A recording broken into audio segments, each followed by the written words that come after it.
मामा बहुत अमीर थे और मामा का बेटा बीमार था। उसकी दिमागी हालत ठीक नहीं थी, जिसकी वजह से कोई भी उससे शादी नहीं करता था। इस बार मामा ने इनाम रखा कि जो लड़की मेरे बेटे से शादी करेगी उसे मैं सोने में तौल दूंगा, पैसे भी नकद दूंगा। मेरी मम्मी भी लालच में आ गई और मेरी ही शादी कर डाली। शादी की रात जब पति कमरे में आया तो मुझे सलाम किया और फिर वॉशरूम चला गया।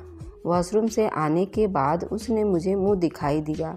मैं बहुत खुश हुई कि मेरा पति तो बिल्कुल ठीक है। कि सुबह खुशी खुशी कमरे से बाहर निकली तो मेरे तो होश उड़ गए। जब मामा ने बोला कि माफ़ कर देना बेटा, अब तुम्हें अपने पागल पति को संभालो। रात भर घर से गायब रहा, अभी सुबह ही पकड़कर कोई पड़ोसी लेकर आया है। मम्मी घर आई तो बड़ी खुश दिखाई दे रही थी। पापा ने बोली कि मुबारक हो, रिहान को मेडिकल कॉलेज पढ़ाने का इंतज़ाम हो गया है।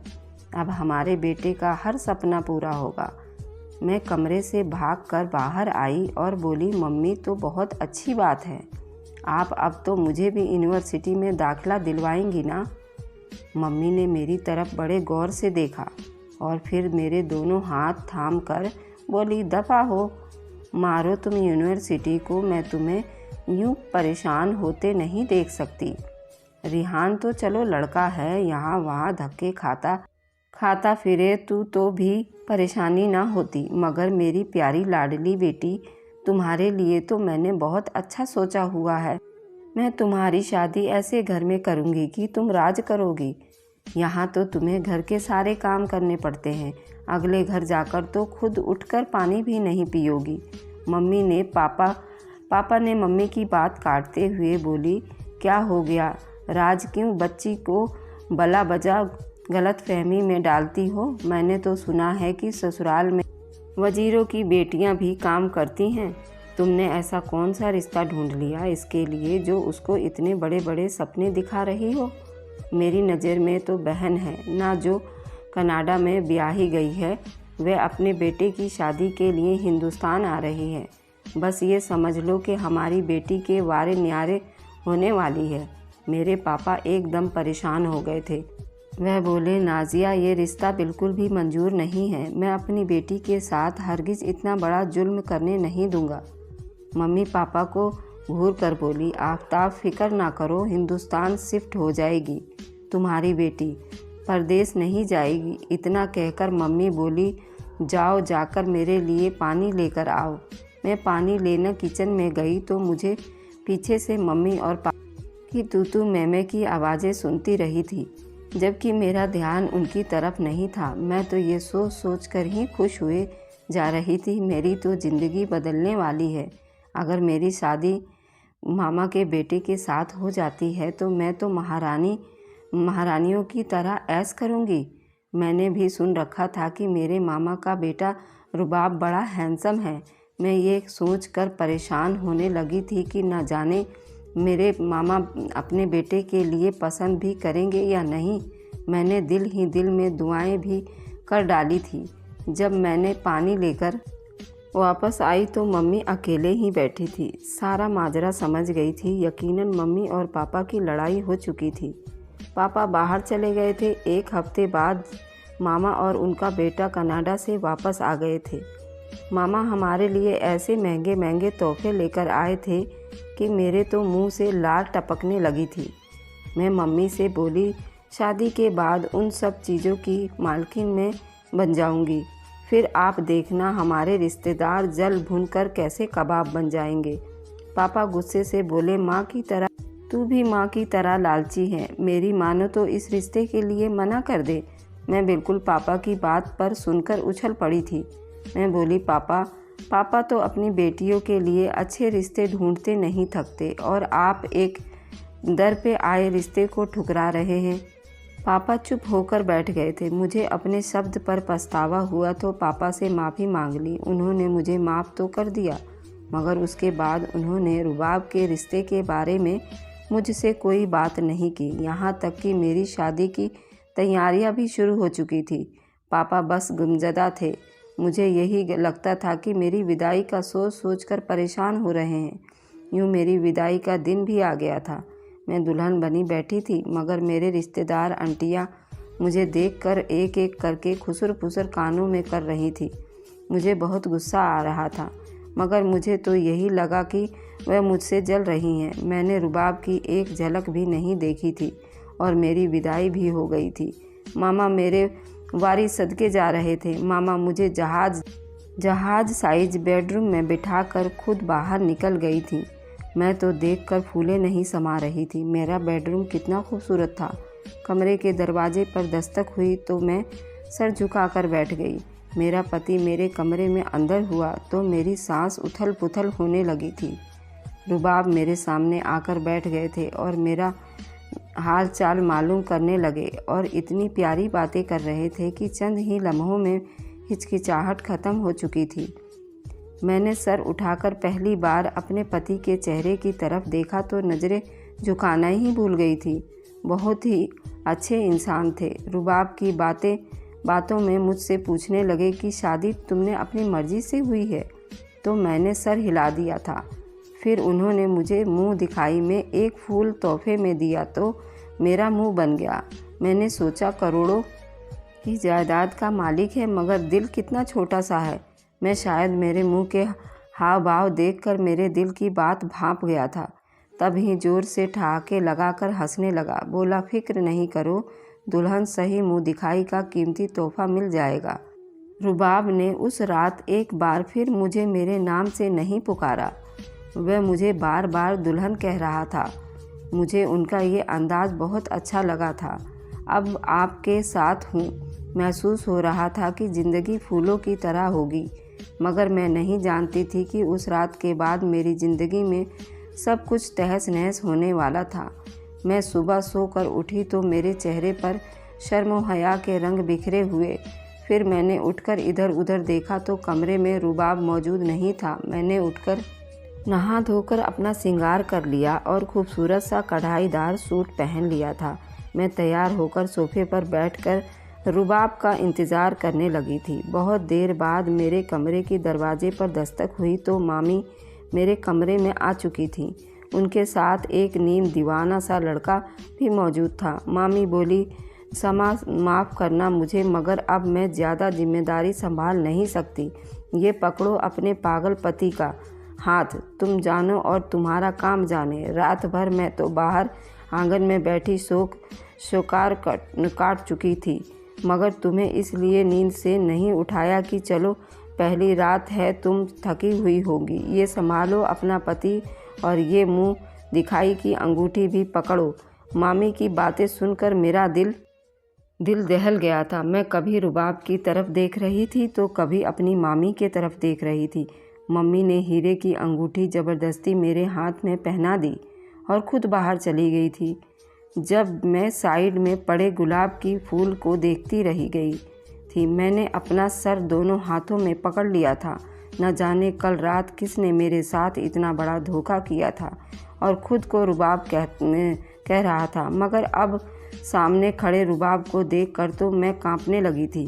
वह दीवाना सा लड़का, मुंह से टपकती राल और नींद से बोझल आंखें, उस खुद को बेड पर गिरा लिया और बोला, समा तुम मेरी बीवी हो ना? कल हमारी शादी हो गई, मगर मेरा दिल कह रहा था कि मैं सड़कों पर भागती गाड़ियों को देखूं, इसलिए मैं रात भर घर नहीं था। अब नींद भी आ रही है, मगर तुम फिक्र ना करो, मैं सोकर उठूंगा तो मैं तुम्हें भी अपने साथ गाड़ियाँ दिखाने के लिए ले जाऊंगा। वहाँ बातें करता करता सो गया था, जबकि मेरी नज़रें अब भी फूल पर टिकी हुई थी जो मुझे मुंह दिखाई के तोहफे के तौर पर मिला था। मेरी आंखों से आंसू बहने लगे थे। मैं ज़ोर ज़ोर से रोने लगी थी। ये मेरे साथ तकदीर ने कैसा खेल खेल दिया। दिल कह रहा था कि ज़ोर ज़ोर से चीख चीख कर चिल्लाऊं और सबको बताऊं कि मेरे साथ क्या हो चुका है, मगर चुप रह गई थी। रोते रोते मेरी आंखें बंद हो गई थी। न जाने कितने घंटे मैं यूं ही रोती रही थी। तब मुझे नौकरानी बुलाने आई। वह बोली, बेगम आपसे आपके मम्मी पापा मिलने आए हैं। मैं भागकर बाहर निकल गई थी। मैं पापा के गले लगकर फूट फूट कर रोते रह गई थी। पापा बोले, क्या बात है बेटी मेरी बच्ची? न्यू रो रो कर दिल छलनी मत करो। मैं बोली, पापा मेरे साथ बहुत बड़ा धोखा हो गया। रुबाब तो पागल है। मामा ने अपनी सगी बहन के साथ बहुत बड़ा धोखा कर डाला। पापा ने एकदम से पुकार कर बोले, नहीं बेटी, तुम्हारे मामा ने किसी प्रकार का भी धोखा नहीं दिया, बल्कि तेरी माँ की आंखों पर लालच की पट्टी बन गई थी। या यूँ कहना ज़्यादा मुनासिब होगा कि वह तेरी माँ ने अपने बेटे की मेडिकल कॉलेज की पढ़ाई करने की ख्वाहिश पूरी करने के लिए तुम्हें कुर्बान कर दिया। तुम्हारे मामा ने सालों से ख़ानदान भर से अपने पागल बेटे के लिए रिश्ता मांग रहे थे, मगर किसी ने हाँ नहीं की तो तेरे मामा ने लालच दे दिया कि जिसने अपनी बेटी की शादी मेरे बेटे से करवा दी, मैं उसे सोने में तौल दूंगा। इतनी सी बात पर तेरी मम्मी ने तुझे बेच दिया। मैंने बड़ी यकीन से अपने पापा की तरफ देखा। मम्मी बोली, समा, अपने पापा की बातों पर मत जाओ।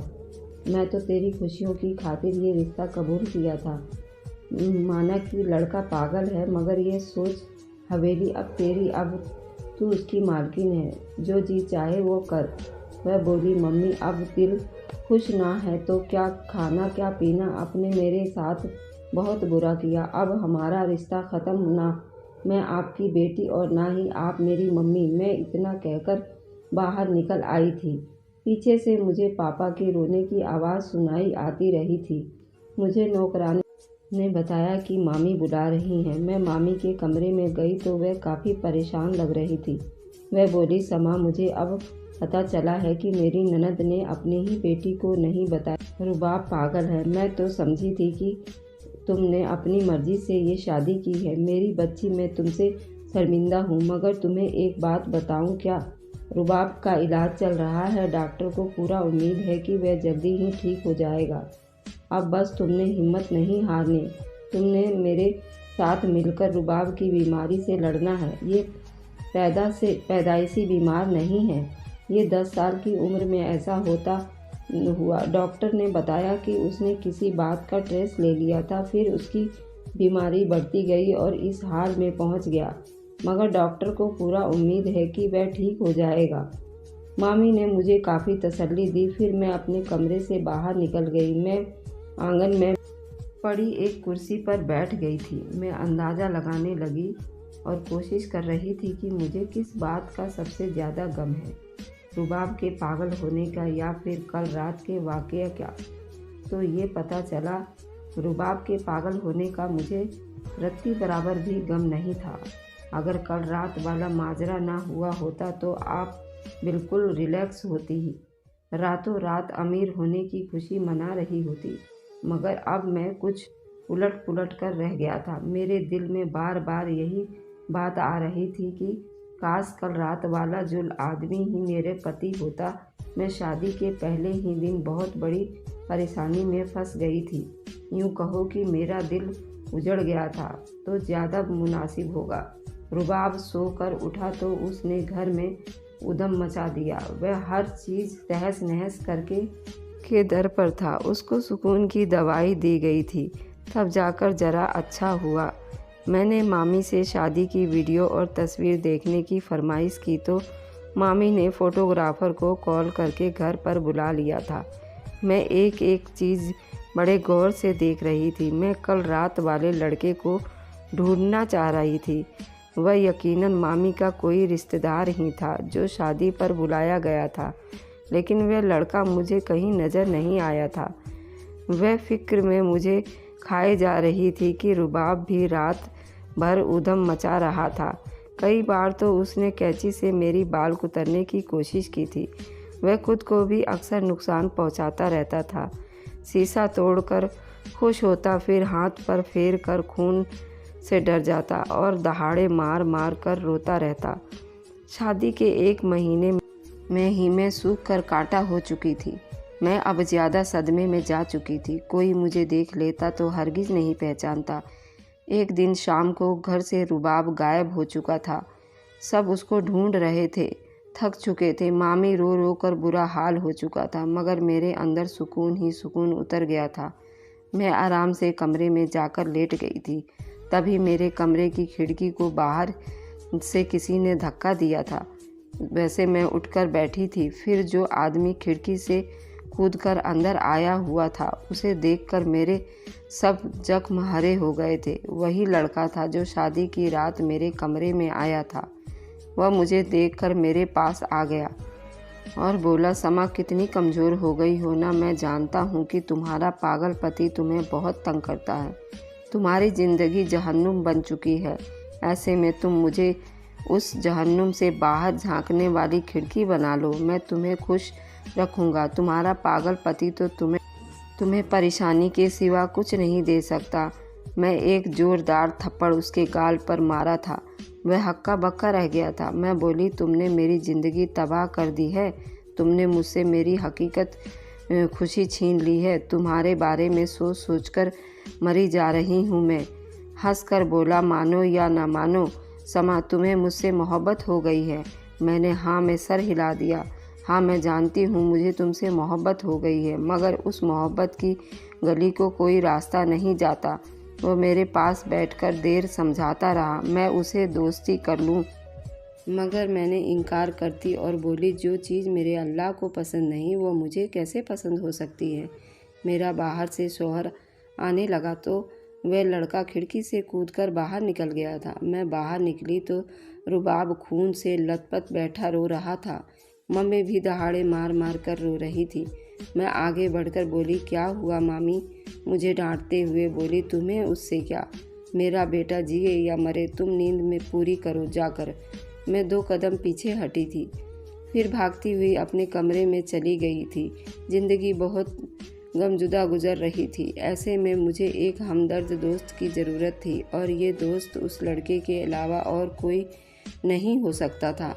मगर मैं हालात से तंग होकर खुद को गुनाह में नहीं धकेल सकती थी। रात हुई तो रुबाब बेडरूम में आ गया था। वह मुझे बड़ी अजीब सी नज़रों से देख रहा था, ऐसे जैसे कुछ कहना चाह रहा हो। मैं उसके पास जाकर बैठ गई और उसका हाथ थामकर बोली, रुबाब, मैंने तुम्हारा ख्याल नहीं रखा। हालांकि मुझे चाहिए था कि मैं तुम्हें कंपनी देती, तुम्हारे गमों को वादा कर लेती। जो कुछ हो चुका है मैं उसके लिए माफ़ी मांगती हूँ। अब हम दोस्ती कर लेंगे और बहुत अच्छे दोस्त बनकर रहेंगे। रुबाब मुस्कुरा दिया और बोला, तुम बहुत अच्छी हो समा। रुबाब के अंदाजे पर चौंक गई थी, मगर मैंने उसे रोका नहीं। मैं चाहती थी कि आज वह खुलकर सब बातें कह दे। मुझे आइडिया तो हो कि वह उसके दिमागी हालत कैसी है। फिर वह बोला, समा, तुम जानती हो क्या बच्चे के लिए सबसे ज़्यादा परेशानी वाली क्या चीज़ होती है? माँ बाप का झगड़ा। मैं कनाडा में पला बड़ा था। मेरी माँ बाप पढ़े लिखे थे। मेरे मम्मी को पसंद नहीं करते थे मेरी माँ, मगर उनकी शादी हो गई। पापा मम्मी से अपनी नाखुशी शादियों का बदला लेते रहते। में हर वक्त मारपीट होती रहती। मम्मी को इतना ज्ञान नहीं था कि उसको हालात से कैसे निपटा जाता है। मेरी मम्मी अकेली थी और कोई रिश्तेदार तो था नहीं जिसके पास जाकर वह मदद हासिल कर लेती। मुझे बहुत डर लगने लगा था जब पापा मम्मी को मारा करते। उस दिन उन्होंने मम्मी को सर पे बेल्ट मारा। हर तरफ खून फैली हुई थी। उस दिन मैं डर की वजह से बेहोश हो गया था। मेरे बेहोश होने की वजह से पापा उस दम डर गए थे कि उन्होंने 2 हफ्ता मारपीट नहीं किया। अब जब मम्मी को मारने लगते तो मैं बेहोशी का नाटक करने लगता था। यूँ करते करते मैंने खुद को पागल जाहिर करना शुरू कर दिया था। अब पापा मुझ पर उस कदर उलझ गए थे कि उन्हें मम्मी से लड़ना झगड़ना ही भूल गए थे। अब मैं खुद पर आए दिन ज़्यादा से ज़्यादा अपने आप को घायल करता रहा और ऐसे में अपनी शख्सियत को भूल गया। समा, उस पागलपन के नाटक की वजह से मेरी पढ़ाई अधूरी रह गई। मुझसे मेरे दोस्त बिछड़ गए थे। मैं भरी दुनिया में तन्हा हो गया। तुम्हें पता है कि फिर क्या हुआ? मेरी मम्मी पापा को अब चीट करना शुरू कर दिया। मम्मी ने मेरे सामने अपने दोस्त को घर बुलाने लगती। वह तो समझती थी कि मैं पागल हूँ, इसलिए उन्होंने मुझसे डरना शर्म हया करना छोड़ दिया। बर्दाश्त नहीं कर सका और सच में पागल होने लगा था। फैमिली में मेरे पागलपन का किस्सा फैलने लग गया था। मम्मी को न जाने क्यों मेरी शादी का शौक़ चल गया था। मैं शादी करना ही नहीं चाहता था। मुझे रिश्ता अच्छा लगता ही नहीं था। पति जालिम होता है और बीबी बेवफा। शादी के दिन जब मैंने तुम्हें देखा तो मुझे लगा कि तुम्हें मैं सदियों से जानता हूँ। तुम मेरे वजूद का हिस्सा हो, इसलिए मैं तुम्हारे सामने असली रूप में आ गया था। लेकिन फिर मैं दोबारा तुम्हारे सामने न आया और पागलपन बनकर तुम्हें हर तरह से तंग किया ताकि मैं तुम्हें टेस्ट कर सकूं। मैं आज फिर से अपनी असली हालत में तुम्हारे सामने आया हूँ। तुम्हें दोस्त की ऑफ़र की, मगर तुमने उसको ठुकरा दिया, अपने किरदार की गवाही दे दी। समा, मैं मानता हूँ कि पत्नी के किरदार को इस तरह टेस्ट करना गुनाह है, गलत है। मुझे कोई हक नहीं बनता था ये सब करने का, मगर जिस तरह की हालात से गुजर रहा हूँ मैं ये सब करने पर मजबूर हूँ। तुम मुझे माफ़ कर दो। मैं रुबाब की बातें सुनकर हक्का बक्का रह गई। आपकी बातें सुनकर रह गई थी। फिर वह उठा, उसने आईना उतार कर साइड किया, अपने चेहरे की नकली दाढ़ी भी उतार दी और कमर से सीधा खड़ा होकर बिल्कुल सीधे खड़ा हो गया। और फिर बाथरूम जाकर उसने जब अपना मुंह धो लिया तो चेहरे से सांवला रंग उतर गया। अब मेरे सामने शिखर सा रुबाब खड़ा था। मेरी आंखों से आंसू बहने लगे थे। रुबाब बोला, समा, तुमसे मोहब्बत करने लगा हूँ। मैं अपनी ज़िंदगी शायद यूं ही बिता दूंगा, कभी किसी पर अपनी असलियत जाहिर ना करता, मगर सब मुझे डर लगने लगा था कि तुम मुझे छोड़ कर ना चली जाओ। मैं रोते रोते हंस देती। मैं अल्लाह का लाख लाख शुक्र मना रही थी, उसने मुझे वह अता कर दिया। हमने ये सारी बातें मम्मी को भी बता दी थी। बस रुबाब ने मुझे मना कर दिया था कि तुम चीट करने वाली बात मेरी मम्मी से मत कहना। रुबाब जब सही सलामत अपनी मम्मी के पास जाकर खड़ा हुआ तो वह भी रो दी थी। गम के बादल छट गए थे, खुशियों का सूरज निकल आया था। अब मैं अपनी ज़िंदगी में बहुत खुश थी। 2 साल बाद हमारे 2 बेटियां हुई। हम अपनी बेटियों के साथ बहुत खुश हैं। हम अपनी बेटियों के लिए उनके पसंद का रिश्ता ढूंढेंगे। अभी हमारी बेटियां कॉलेज में पढ़ती हैं और यूँ हमारा हंसता खेलता परिवार है। धन्यवाद दोस्तों, स्वस्थ रहें, खुश रहें। Thanks for watching, like and subscribe. Bye bye.